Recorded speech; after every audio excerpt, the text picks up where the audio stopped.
Bonjour à toutes et à tous et bienvenue sur ce nouveau screencast de We Love Mac.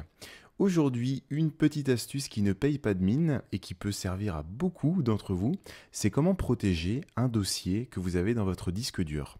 Par exemple, là sur mon bureau, j'ai un dossier que j'ai appelé secret.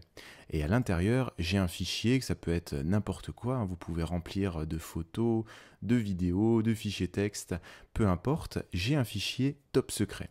Voilà, c'est un petit fichier texte par exemple.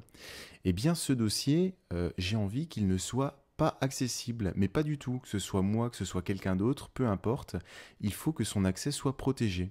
C'est une petite astuce, très simple, vous faites un clic droit dessus, vous allez dans Lire les informations, dans cette fenêtre, à cet endroit-là, vous voyez qu'ici, vous pouvez définir des autorisations de lecture et d'écriture. Afin de les modifier, il suffit de cliquer sur le petit cadenas pour le déverrouiller. Là, vous tapez le mot de passe de votre bureau. Voilà.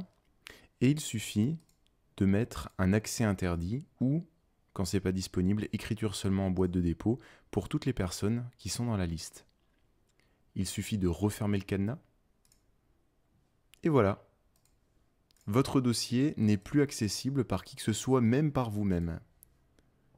Et pour le déverrouiller, si maintenant tout d'un coup vous avez besoin des fichiers qui sont à l'intérieur, c'est la même étape sauf à l'envers. Clic droit, lire les informations.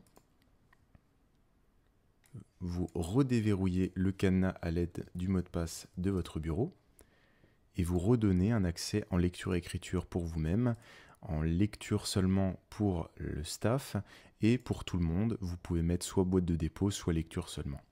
Vous refermez votre petit cadenas, vous fermez cette fenêtre et vous pouvez de nouveau accéder aux fichiers qui sont à l'intérieur de votre dossier. Donc bien sûr, c'est une petite technique qui est, comment dire, facilement contournable par des experts ou des personnes qui s'y connaissent beaucoup en informatique, mais ça peut déjà servir à protéger ou à bien mettre à part des fichiers par exemple où vous avez vos informations de compte bancaire, etc. Et que si vous prêtez votre ordinateur portable à quelqu'un, vous n'avez pas peur qu'il tombe dessus par hasard ou pour d'autres choses. Donc voilà cette petite astuce, j'espère qu'elle vous servira et je vous dis à très bientôt sur willofmac.net.